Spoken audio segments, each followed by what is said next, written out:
அப்போலாம் வந்து பார்த்திங்கன்னா நிலாக்கிட்ட எல்லாமே சொல்லிகிட்டு இருக்காங்க. என்னடா பிரச்சனை ஆச்சா அப்படின்ற. பிரச்சனைலாம் ஒன்றும் இல்லை அண்ணி, ஆனால் சந்தாவோட அப்பா தான் கொஞ்சம் ஓவராக பேசிட்டாரு. என்னடா பேசினாரு, என்ன நடந்துச்சு அப்படின்றாங்க. இல்லை நான் பார்க்க போகணுமா, உங்களுக்கெல்லாம் கல்யாணம் பண்ணி கொடுக்க முடியாது, உங்களை அங்கேருந்து அனுப்புறதுக்காக தான் நான் 6 மாதம்னு சொன்னேன், முடியவே முடியாது, இவளுக்கும் அவன் மாமாவுக்கு தான் கல்யாணம் அப்படின்னு சொல்லிட்டாரு. ஐயோ, அப்புறம் சந்தா என்னடா சொல்லிச்சு, சந்தா போய் என்ன சொல்ல போகுது, நான் இவரை தான் கல்யாணம் பண்ணிக்குவேன் அப்படின்னு சொல்லிட்டு அவங்க அப்பாவை எடுத்து பேசிச்சு.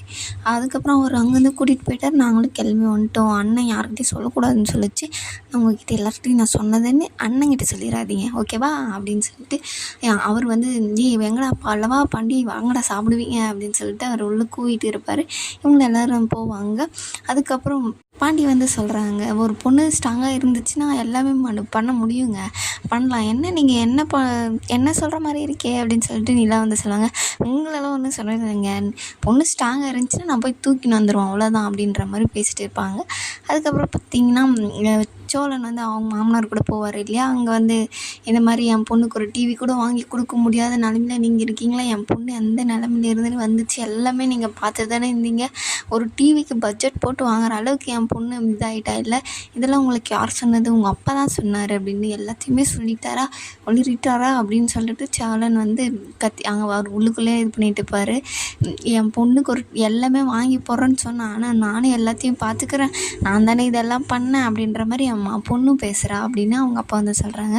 இது இல்லை தம்பி, இதெல்லாம் சரி வராது, நான் ஒரு ஃப்ளாட் உங்களுக்கு வாங்கி தரேன், அங்கே எல்லாம் உங்களுக்கு தேவையானதையும் நான் வாங்கி தரேன், நீங்கள் தனியாக அங்கே போயிருங்க அப்படின்னு சொல்லிட்டு சொல்கிறாரு. யோசிச்சு சொல்லுங்கள் தம்பி, இங்கே தான் அப்படி நிறுத்துங்க, நான் இங்கேவே இது பண்ணிக்கிறேன், நீங்கள் கிளம்புங்க அப்படின்னு சொல்லிவிட்டு அவர் கிளம்பிடுறாரு.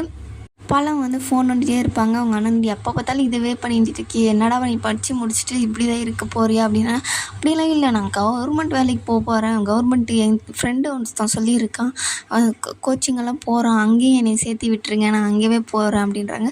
சூப்பராக, இது ஒரு நல்ல வேலை, நிலையான வேலை, உனக்கு 2 நாள் லீவ் கிடைக்கும், போனஸ் கிடைக்கும், அது எல்லாமே அவங்க 2 பேரும் சொல்லிகிட்டு இருக்காங்க. நீங்கள் கட்டுவீங்கள்ல, நான் இதுக்கு போனா அப்படின்னு சொல்லிட்டு கேட்குறாங்க. கோச்சிங் கிளாஸுக்கு போனால் உனக்காக செய்யாமல் வேறு யாருக்காக செய்ய போகிறோம் அப்படின்னு சொல்லிட்டு அவங்களும் சொல்கிறாங்க. அப்புறம் சோழன் வந்து வழக்கம் போல் பாண்டிக்கிட்டு தான் போய் எல்லாத்தையும் என்னடா ஆச்சு, மாமனார் என்னடா சொன்னார் அப்படின்றாங்க. எப்போ கண்டுபிடிச்சேன், அவரு கூட தானடா போனேன், அதுக்கப்புறம் தானே வந்திருக்கேன், சொல்லு என்ன விஷயம் நடந்துச்சு. இல்லைடா, எல்லாத்தையும் அப்பா எடுத்துன்னு போய் அந்த ஆள் சொல்லிட்டு இருக்காருடா, நம்ம ஒரு பட்ஜெட் போட்டு இது பண்ணுறோம், ஒரு டிவி கூட நம்மளால் வாங்க முடியல, இந்த மாதிரி நான் தனியாக எல்லாமே வாங்கி பண்ணி வைக்கிறேன், நீங்கள் அங்கே போயிருங்க அப்படின்றாரா. ஐயோ, என்னடா இது, தானடா சொல்லியிருக்காரு, அவங்க வீட்டில் எவ்வளோ பெரிய வீடு, எவ்வளோ நல்லா இருந்துச்சு, இங்கே வந்து கஷ்டப்படுறாங்க இல்லை அப்படின்ட்டு, அப்போ என்னடா எங்களை தனியாக போக சொல்கிறியா அப்படின்றாங்க. இல்லைடா அப்படின்னு சொல்லிட்டு பேசிட்டு இருக்கும்போது பார்த்திங்கன்னா, நானும் ஒரு முடிவும் பண்ணிட்டேன், நம்ம வீட்டுக்கு பக்கத்தில் ஒரு வீடை எடுத்து அது எல்லாத்தையும் வாங்கி போட்டு இது பண்ணுறேன், கண்டிப்பாக உன்னை நம்பி அவங்க வருவாங்களாடா அப்படின்னு சொல்லிட்டு கேட்குறேன். ஏன்னா அப்படி சொல்கிற அப்படின்னோடனே, இல்லை வணிமொழிக்கே உன்னை நம்பி வரமாட்டேன்னு சொன்னவங்க அவங்க, இப்போ போய் எப்போ உன்னை நம்பி அவங்க வருவாங்க, பழவான் அழுவான், அண்ணன் ஏதாச்சும் சொல்லும், என்னடா பண்ண போகிற அப்படின்றாங்க.